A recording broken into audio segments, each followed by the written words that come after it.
L'invention de la perspective. La perspective consiste à créer une illusion de profondeur sur une surface plane. Elle est inventée à Florence au début du Quattrocento, au moment où certains artistes souhaitent rendre les représentations plus conformes à la vision humaine. Alors qu'elle est déjà pratiquée de façon intuitive, Leon Battista Alberti, 1404-1472, en propose une théorie dans son ouvrage De Pictura, de la peinture, en 1436. Il y recommande qu'un peintre soit instruit autant que possible dans tous les arts libéraux, mais surtout qu'il possède bien la géométrie. Art et science se mêlent pour une maîtrise des apparences. En remplaçant le fond d'or par des paysages qui se détachent sur un fond bleu, Giotto, vers 1266-1337, donne une profondeur physique à ses peintures.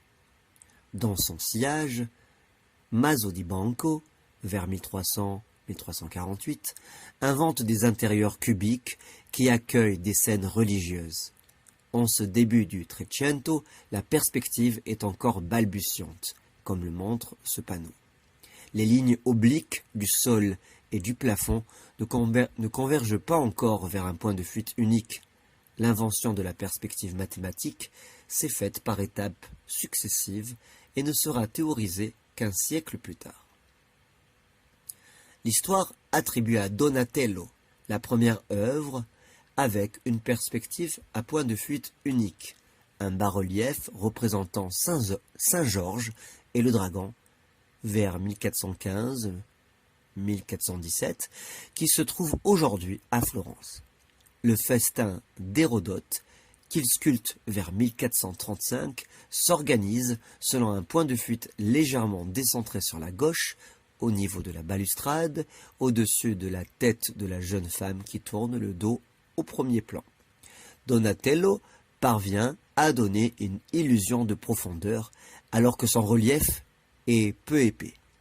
Sur quelques centimètres, il organise 9 plans qui contiennent différents moments de l'histoire de Salomé, à qui son beau-père Hérodote, Antipas, offre la tête de Saint Jean-Baptiste.